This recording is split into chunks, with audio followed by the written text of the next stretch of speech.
Hello guys, welcome back to my YouTube channel. आप देख रहे हैं just learn India Kranti batch 2025। हमने भाग 5 में भविष्य के बारे में बात किए थे और भाग 5 का MQS से यदि आपको जो क्वेश्चन नहीं मिला है तो आप प्लेलिस्ट पे जाके भाग 5 का ऑब्जेक्टिव क्वेश्चन देख सकते हैं।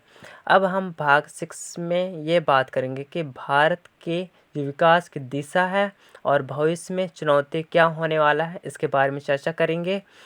तो आप जिसमें विभिन्न विकासशील पहलुओं पर ध्यान केंद्रित किया गया है। तो आज हम ये इसी बात पे चर्चा करते हैं कि इसकी भविष्य में चुनौती क्या होने वाला है। तो हम बात करते हैं सबसे पहले भारत की अर्थव्यवस्था। जैसे भारत की अर्थव्यवस्था यह है कि अर्थव्यवस्था एक उभरती हुई शक्ति है। यह तीसरी सबसे बड़ी अर्थव्यवस्था है और संयुक्त राष्ट्र द्वारा प्रदत्त विकासशील राष्ट्रों की सूची में इससे एक महत्वपूर्ण स्थान प्राप्त है। इसके मुख्य बिंदु की बात करें तो पहला है विकास दर, जिसमें भारत के जीडीपी विकास दर में लगातार सुधार हो रहा है, जबकि वैश्विक मंदी के बावजूद भारत ने अपनी अर्थव्यवस्था को सकारात्मक बनाए रखा है। सेकंड बात करें उद्योग और सेवा क्षेत्र की, तो भारत का सेवा क्षेत्र और विशेष रूप से सूचना प्रौद्योगिकी आईटी क्षेत्र में दुनिया में अग्रणी और वही कृषि और विनिर्माण क्षेत्रों में भी महत्वपूर्ण विकास हो रहा है।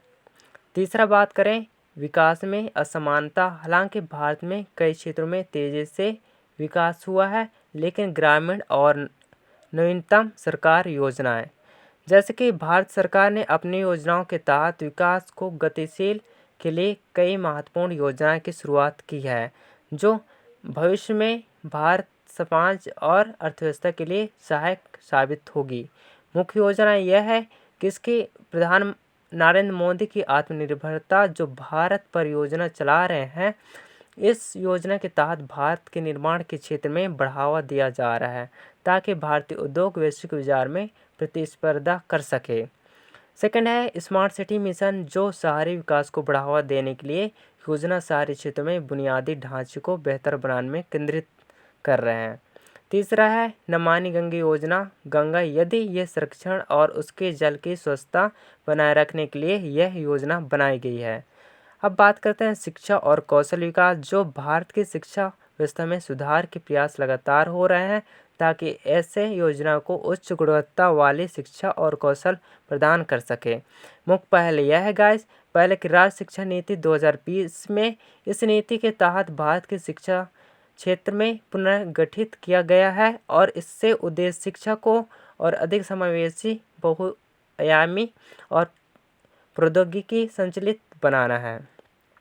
सेकंड बात करें तो इसकी जो प्रधानमंत्री कौशल विकास योजना है, इस योजना की अंतर्गत युवाओं को रोजगार के लिए आवश्यक कौशल और प्रदान करने के लिए शुरू की गई है। अब हम इसके स्वास्थ्य क्षेत्र के सुधार के बारे में बात करें तो भारत में स्वास्थ्य सेवाओं की गुणवत्ता में सुधार लाने के लिए कई योजनाएं बनाई जा रही है। मुख्य योजना यह है कि आयुष्मान भारत योजना, यह योजना के तहत स्वास्थ्य क्षेत्र के सुधार के लिए एक महत्वपूर्ण कदम उठाए हैं, जिसमें गरीबों को स्वास्थ्य और देखभाल सेवाएं मुफ्त दी जाती है।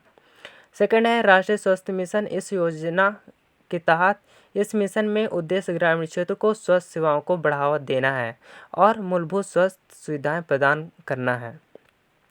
भारत और वैश्विक संदर्भ की बात करें तो भारत में वैश्विक प्रभाव पड़ता जा रहा है, जिसमें यह विभिन्न अंतर्राष्ट्रीय मंचों पर अपनी उपस्थिति दर्ज कराता है।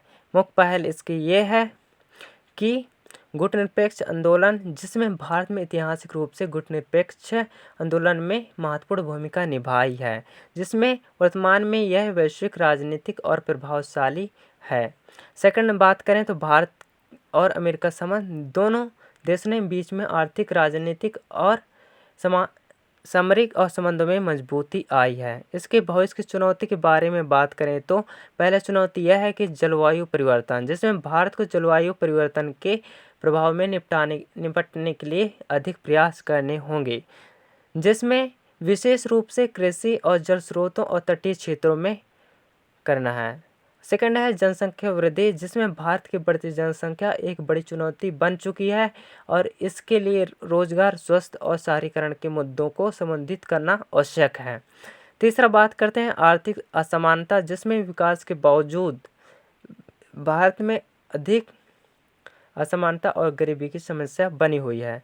क्या आप इस भाग को पीडीएफ के रूप में चाहते हैं तो इसमें कोई भी और जानकारी जोड़नी है तो प्लीज़ कमेंट में बताएं ताकि मैं ऐसे वीडियो और ला सकूं। तो गाइस कुछ इस प्रकार से ये नोट्स था, तो आप इस नोट्स को अच्छे से अध्ययन कीजिए ताकि मैं आगे चल के आप इससे रिलेटेड एक नोट्स एंड इससे रिलेटेड मैं एक ऑब्जेक्टिव क्वेश्चन बनाऊं ताकि मैं आप तक शेयर कर सकूं। तो गाइस यदि वीडियो पसंद आता है तो प्लीज़ लाइक और शेयर इस वीडियो को, subscribe, like, share and comment में ज़रूर बताएं कि आपको पीडीएफ कैसे चाहिए, तो मैं उसी प्रकार से पीडीएफ आपको प्रोवाइड करा दूंगा। यदि ऑब्जेक्टिव में चाहिए तो ऑब्जेक्टिव करा दूंगा और इससे रिलेटेड यदि इम्पोर्टेंट क्वेश्चन चाहे तो क्वेश्चन मैं प्रोवाइड करा दूंगा। तो गाइज आप कमेंट ज़रूर कीजिए और इस वीडियो को प्लीज़ लाइक, सब्सक्राइब ज़रूर कीजिए।